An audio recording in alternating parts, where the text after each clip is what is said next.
আমার ভাগ্নির শাশুড়ি মানে আমাদের বিয়ান কালকে আমাদেরকে লাউ পাতার ভর্তা বানিয়ে খাওয়াইছিল। ভর্তাটা অনেক মজা হয়েছিল। আসসালামু আলাইকুম, সবাই কেমন আছেন? তো আমার বিয়ান আজকে হচ্ছে লাউ পাতার ঝোল রান্না করার জন্য কড়াইয়ের মধ্যে তেল দিয়ে দিছে, তার মধ্যে পেঁয়াজ কুচি দিয়ে দিল। কিছুক্ষণ পেঁয়াজ কুচিটা ভাজা হওয়ার পর এখন দিয়ে দিছে 1 চামচ আদা বাটা আর 1 চামচ রসুন বাটা দিয়ে হচ্ছে এখন একটু লাইনে দিতেছে। এখন দিয়ে দিতেছে 1.5 চামচ হলুদের গুঁড়া, আর দিয়ে দিবে হচ্ছে 1 চামচের মতো মরিচের গুঁড়া।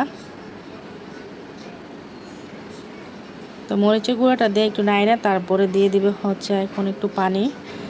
1 চামচ ধনিয়ার গুঁড়া দিয়ে দিল, দিয়ে আবারও একটু নাড়া নিল। আর দিয়ে দিবে হচ্ছে এখন 1-1.5 চামচ জিরা গুঁড়া।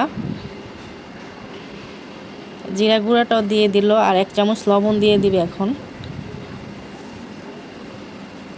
লবণ দেওয়ার পর আবারও নাড়া টাড়া দিয়ে দিবে হচ্ছে 2টা বড় সাইজের শিং মাছ। মাছটা নাড়া চাড়া কিছুক্ষণ কষিয়ে নেওয়ার পর এখন দিয়ে দিতেছে হচ্ছে লাউ শাকের ডোগাগুলি, আর দিয়ে দিবে হচ্ছে আলুটা।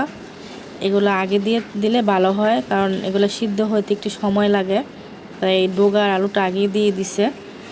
একটু কষানোর পর দিয়ে দিতেছে পানি। পানিটা দেওয়ার কারণ হচ্ছে যেন শিং মাছ আর আলুটা একটু ভালো মতো সিদ্ধ হয়। এখন একটা ডাকনা দিয়ে কিছুক্ষণের জন্য ভালো মতো কষিয়ে নেবে। কিছুক্ষণ ডাকনা দিয়ে জাল করার পর তো তরকারিটা বলক আসা পড়ছে। তো এখন মনে হইতেছে শিং মাছ আর আলুটা সিদ্ধ হয়ে গেছে। তো কিছু আলু খুন্তি দিয়ে হচ্ছে ভাঙ্গা দিবে, আর যে শিং মাছগুলো সিদ্ধ হয়েছে শিং মাছগুলো উঠাইয়া হচ্ছে বাইচ্ছা তারপরে আবার পরে দিয়ে দিবে। আমার ভাগ্নির শাশুড়ি যখন ওনাদের বাসায় এই লাউ পাতার ঝোল রান্না করতো, সবাই অনেক মজা করে খাইতো, কিন্তু আমার ভাগ্নি খাইতে চাইতো না। শিং মাছটা উঠে নেওয়ার পর এখন দিয়ে দিবে হচ্ছে লাউ পাতা শাকটা। লাউ পাতা শাকটা দেওয়ার পর নাড়াটাড়া এখন দিয়ে দিবে হচ্ছে ঢাকনাটা। ঢাকনাটা উঠায়া হচ্ছে নাড়াটাড়া দিতেছে আর ভালো মতো কষিয়েও নিতেছে। এখনই দিয়ে দিবে ঝোলের জন্য পানি, আর এটা যেহেতু লাউ পাতার ঝোল রান্না করবে তাই একটু বেশি করে ঝোল দিয়ে দিবে। তখন আমার ভাগ্নির কথা যা বলতেছিলাম, তো আমার ভাগ্নির শাশুড়ি প্রথম আমার ভাগ্নিকে স্বাদে যে লাউ পাতার ঝোল দিয়ে একটু খাইয়ে দেখো। ও তো খাইতে চায় না, বলে যে না।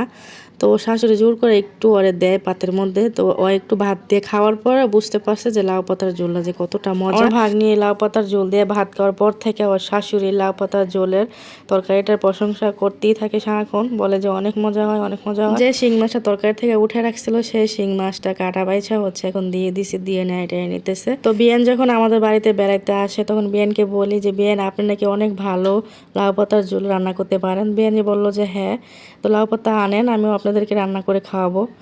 তো যা হলো, পরে লাউ পাতা আইন না তারপরে বিয়ানকে দিলাম রান্না করতে। বিয়ানি তো ভালোভাবে রান্না করে নিল। লাস্টে দিয়ে দিল একটু ভাজা জিরার গুঁড়া, দিয়ে এখনই উঠায় নেবে তরকারিটা। তো তরকারিটা রান্না করা শেষ, তারপর উঠায় নিছে। আর এখন সবাই খাওয়া দাওয়া করবো, তাই একটা বাটির মধ্যে বাইরে নিতেছি তরকারিটার কালার দেখে মনে হইতেছে যে ভীষণ মজা হবে এই লাউ পাতার ঝোলটা। তো সবাই খাইতে তো বইসা পড়লাম পাতে ভাত নিয়ে, তারপরে নিয়ে নিলাম হচ্ছে লাউ পাতার ঝোলটা, আর বিসমিল্লাহ বলে মুখে দিলাম। দেখলাম যে অনেক মজা হয়েছে লাউ পাতার ঝোলটা। আর বিয়ানের হাতের মানে রান্নাই মনে হয় বেশি মজা হয়। এত মজার লাউ পাতার ঝোল আগে আমি কখনোই খাই নাই। খাইছি হচ্ছে লাউ পাতা ভাজি, আমার ভালো লাগতো, তো আমরা লাউ পাতা ভাজি করে খাইতাম, তারপরে হচ্ছে অন্যভাবে রান্না করে খাইতাম, কিন্তু এভাবে ঝোল রান্না করে কখনোই খাওয়া হয়নি, আজকেই প্রথম। অনেক বেশি মজা হয়েছে লাউ পাতার ঝোলটা। বিয়ানকে আল্লাহ অনেক দিন বাঁচায় রাখুক আর সবসময় সুস্থ রাখুক, এই দোয়া করি বিয়ানের জন্য। তো আমাদেরকে এত মজার মজা রান্না করে খাওয়াইতেছে আমাদের বিয়ান। এত ভালো বিয়ান কয়জনের কপালে জোটে। আমাদের কপালটা সত্যিই অনেক ভালো, তার জন্য এত ভালো বিয়ান পাইছি। তো আপনারাও যেন সবাই এত ভালো বিয়ান পান, দোয়া করি। আমাদের বিয়ানের মতন এভাবে করে লাউ পাতার ঝোল রান্না করে অবশ্যই খাবেন। লাউ পাতার ঝোলটা কিন্তু অনেক বেশি মজা হয়।